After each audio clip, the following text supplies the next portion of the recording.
소년이 환생 후 가장 먼저 한 일은 벽돌로 퀸카의 앞니를 부러뜨리는 것이었습니다. 이는 지난 생에 퀸카와 담임이 고의로 소년을 여탕을 훔쳐봤다고 누명을 씌웠기 때문입니다. 그 때문에 그는 명예가 실추되고 학교에서 쫓겨났으며 평생 엿보기범이라는 오명을 짊어지다가 결국 정신병자로 내몰렸습니다. 다행히 하늘이 그에게 다시 시작할 기회를 주어 담임에게 누명을 쓰던 그날로 돌아와 환생하게 되었습니다. 하지만 이번 생에서는 소년은 더 이상 해명하려 하지 않았고 대신 벽돌을 집어들어 담임 선생의 머리를 내리쳤습니다. 담임이 맞고서 소리 지르는 바람에 곧 교장이 달려왔고 교장은 그 모습을 보고 서둘러 소년에게 흥분하지 말고 벽돌을 내려놓고 이야기하자고 설득했습니다. 하지만 뜻밖에도 소년은 그 말을 듣고 교장을 향해 욕설을 퍼붓기 시작했습니다. 지난 생에 교장이 편파적으로 판단하고 옳고 그름을 가리지 않았기에 자신이 정신병자가 되었다는 것입니다. 하늘이 다시 시작할 기회를 준 이상 차라리 계속 정신병자 행세를 하겠다고 교장은 욕설에 고개를 들지 못하고 화가 나서 당장 신고하려고 했지만 담임은 그 모습을 보고 황급히 그를 막아섰습니다. 왜냐하면 사실 방금 전 엿보기를 한 건 담임 자신이었고 소년이 자신의 추악한 짓을 목격하자 도리어 적반하장으로 누명을 씌운 것이었기 때문입니다.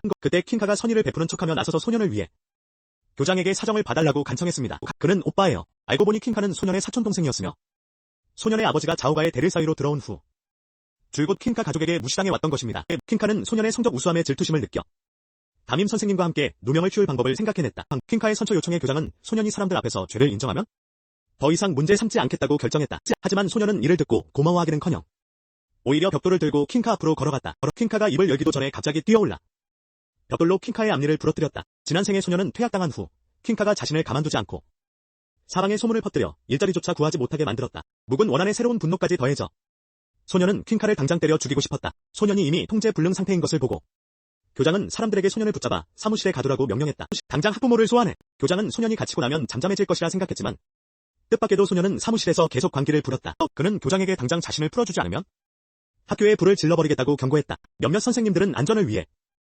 퀸카와 담임 선생님을 몰래 병원으로 보낼 수밖에 없었다. 하지만 뜻밖에도 그들의 대화가 소년에게 들려왔다. 소년은 자신의 허락도 없이 퀸카와 담임이 감히 병원에 갔다는 사실에 분노했다. 두 사람에게 본때를 보여주기 위해 소년은 창문을 넘어 밖으로 도망쳤다. 그 시각 병원의 퀸카와 담임 선생님은 얼굴을 감싸쥐고 괴로워하고 있었다. 하지만 두 사람이 소년을 어떻게 복수할지 의논하던 바로 그때 뜻밖에도 소년이 갑자기 몽둥이를 들고 병실로 돌진했고 두 사람을 가두려는 듯 문까지 잠가버렸습니다. 두 사람은 겁에 질려 비명을 질렀고 전생에 오만했던 모습은 온데간데 없었습니다. 그때 퀸카의 부모님은 소식을 듣고 이미 병원에 도착한 상태였습니다. 가족들이 딸의 부상 정도를 알아보려던 순간 멀리 병실에서 딸의 비명을 들었습니다. 돼지처럼 얻어맞은 딸을 보자 퀸카 아버지는 소년에게 당장 문을 열라고 명령했고 그렇지 않으면 소년과 그의 무능한 아버지를 자오가에서 쫓아내겠다고 했습니다. 그러나 소년은 그 말을 듣고 멈추기는커녕 오히려 퀸카를 샌드백처럼 계속 때렸습니다. 퀸카는 너무 맞아 견딜 수 없어서 결국 울면서 소년에게 사과했습니다.